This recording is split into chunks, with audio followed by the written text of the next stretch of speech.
Hello there, my name is Stallone-Obaraemi Samuel, and I'm here again. So let's have a conversation, right? How is it that people can become so accepting of mediocrity? Well, the key to breaking out of this trap lies not only in our ability to dream or envision something bigger, but it's also necessary for us to make the realistic assessment of where we are, where we're going, in other words, our current situation and reality, and where we want to be. Whenever we assess where we are now and where we want to be, there's usually this battle, this disturbance that happens inside of us. And it is our ability to take the energy that comes out of that disturbance and use it to our advantage that matters. For some people, they don't know how to do this. And so it becomes a challenge for them.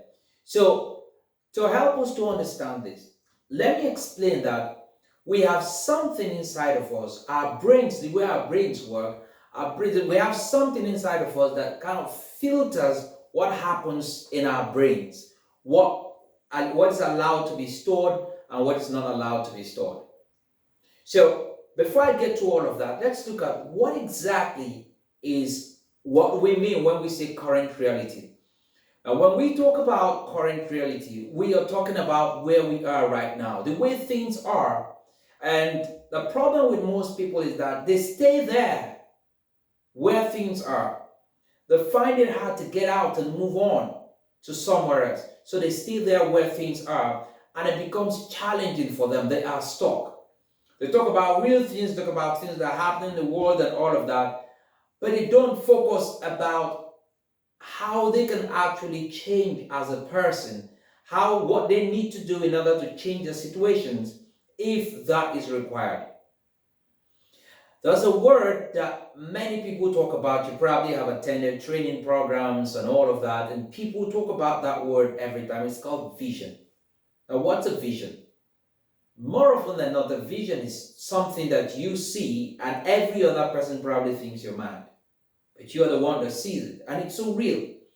It is a goal, a dream, an end result, somewhere that you are going, something that is in your mind. Like I explained, sometimes when you talk about it, people think that you're crazy. You shouldn't actually be talking about that.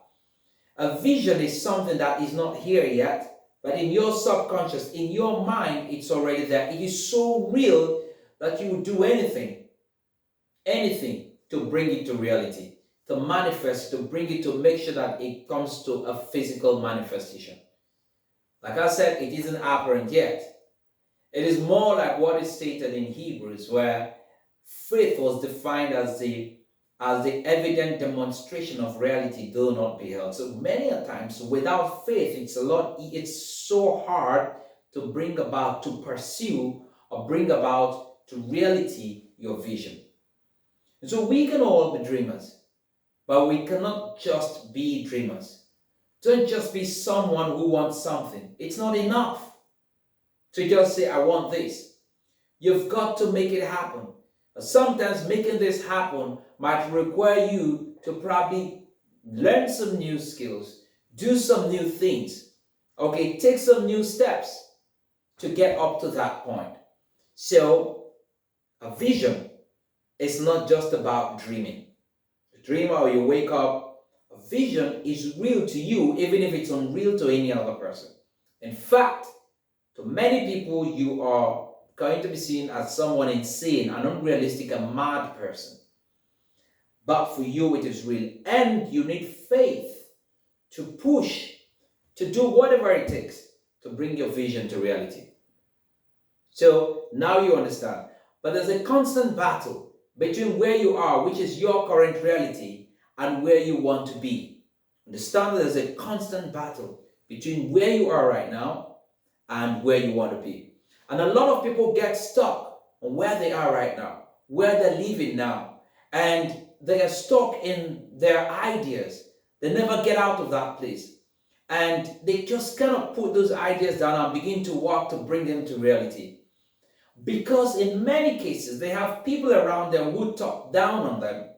For instance, imagine a kid who's got a dream, maybe to be something, a vision to be something, to do something, and everybody just tells them, "Oh, calm down. You're just thinking too much. You're overthinking." I mean, why don't you cut your coat according to your cloth? So his mother runs him down. His father runs him down. His sisters, brothers, people around him run him down. And so it was so difficult for that child to keep the vision alive over an extended period of time. That is why for many people, the vision eventually fizzles out, dies along the line.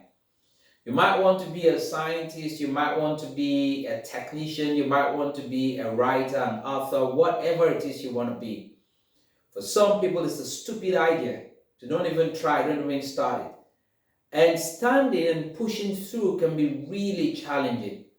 And so, if you're like that kid or that person that people talk you down, well, of course, it's a challenge and I can reckon with that. But understand that dreaming is important.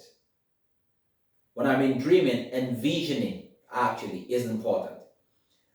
But it is hard to keep it alive. In many cases, it's hard to keep it alive, to hold it long enough, stay there, steady, strong enough, and be able to develop yourself and take yourself from where you are now to where you want to be. It is a very hard process. Holding on to your vision and taking action on it, that is what all of us need to do. You envision something, what you want to do. It could be something spiritual, physical, emotional, psychological, somewhere you want to be. But it would not always be easy to hold it, keep it bright, while you develop yourself, while you take the necessary steps to grow. Remember, I started with asking the question, why is it people are so comfortable with mediocrity? I can't remember if I asked that question, but now I'm asking, why is it people are so comfortable with mediocrity? Because it's hard for you to go from average to excellent, from average to being better, because good is the enemy of better. People say, "Oh, you're okay. Why don't you just let it be there?" You can grow no matter where you are, depending on the goals that you set. Resist the temptation to just stay where you are. You can grow wherever you are in life. Whatever you're pursuing in life, you can grow. You can become better. You see, something that helps us to grow when we set goals is that thing that I said is in our brains. It's called the reticular activating system, RAS. Now, the way it works is that whatever is important to you, it keeps it. Whatever is not important to you, it discards it. So, when you set goals around something, you are simply telling your mind that this is important to me. So everything that has to do with that goal, when your mind comes across it, your mind traps it and keeps it, because you've told your mind that it's important. So what RAS does is that it acts as a good executive secretary for you. It has the job of locking in every information that you need depending on the goals that you set. But if it's not important to you, it knocks it out. So whether they are old goals, new goals, whatever, as long as they are goals, you must determine whether there are things important to you and set goals around them. And so what RAS does is to keep information that is significant to all of that. RAS will let it through. The reticular activating system is going to let it through. But if it's not important to you, it will not let it through. Let me give you an example. If you do not have any stake on anything, regarding anything, if it's being discussed, there's a way you look at it. There's an African adage where they say that when you find somebody else's corpse, somebody that's not related to you, and the person's corpse is in a coffin and they're just taking it along, if you're like, oh, somebody is dead, and that's it, no attention, no, the connection is not there that strong. It's like it's another dead person. But when that person is related to you, the feeling is different because you have a stake. Let me give you another example to tell you how RAS works and why it's important that when something is important to you, you need to set goals. Take a mother, for instance. If a mother and a father are asleep and a child cries, who wakes up first? Well, I'd like to say the mother wakes up first, but we live in a very complex world. So let me say that the parent that cares most for the child wakes up first. But for the sake of this example, for the sake of this teaching, it's the mother. Usually mothers are more attached to their children. And so if something happens and the child makes any sound, the mother wakes up first. Why is it the father doesn't wake up? Or the father seldom wakes up? Because the father is somewhere subconscious in the father's mind. He feels the child's mother will wake up, so am I bothered? So he sleeps and snores all through. And the woman wakes up and makes sure that the child is okay. Because she set a goal. Before even she went to bed, she knew she's always had, she had it in the back of her mind that my child is asleep in his room, or we're sleeping together in the same room, and anytime at all the child might be disturbed and I need to wake up. She goes with that consciousness. She sleeps with that in mind. Give you another example.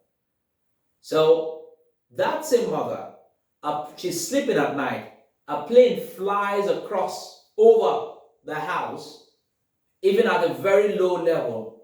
She doesn't wake up, she sleeps. But a child makes a very tiny sound. She wakes up.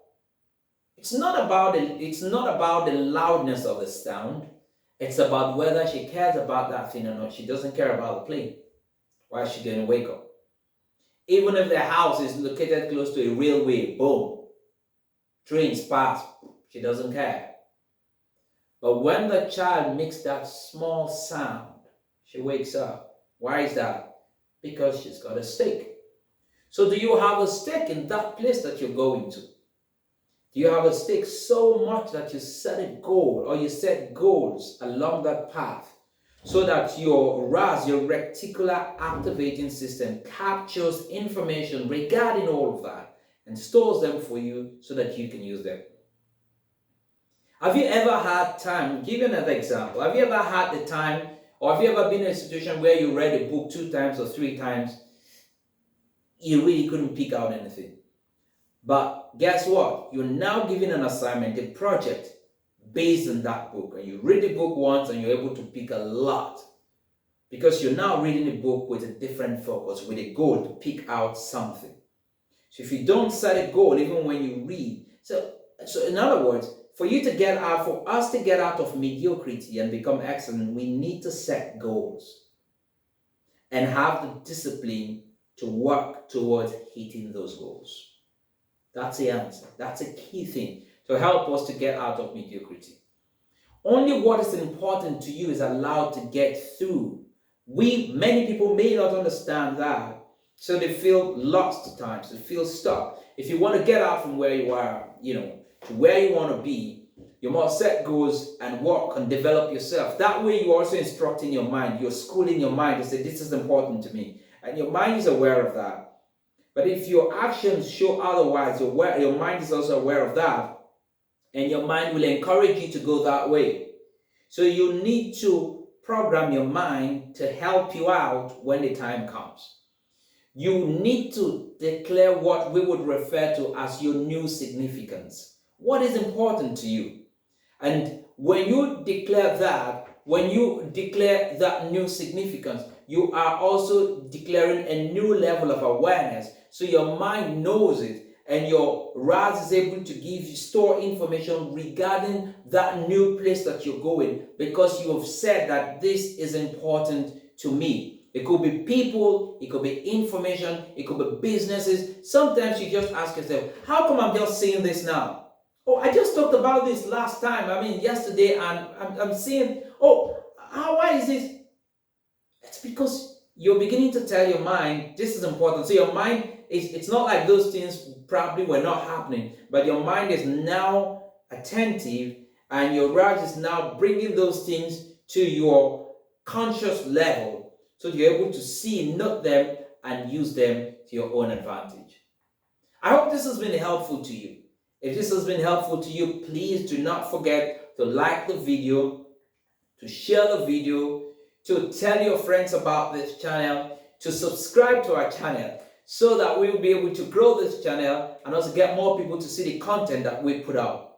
And if you also have programs that you want someone to speak to your friends, to speak to your colleagues, to speak to your team in terms of personal and organizational growth and effectiveness, then why don't we have a conversation? Okay, check below and let's have a chat. Okay, book a session. Let's have a free consultation, conversation where we can see how we can come help you people. If you're putting up a large gathering and you're looking for inspirational and motivational speakers that can move and excite your people and share with them compelling stories, let's have a conversation and let's see how we can help and to spread the education and get to reach and teach more people so that we can help more families to become better families, people to become better people of higher quality, and make the world and help to make our relationship with people a lot better.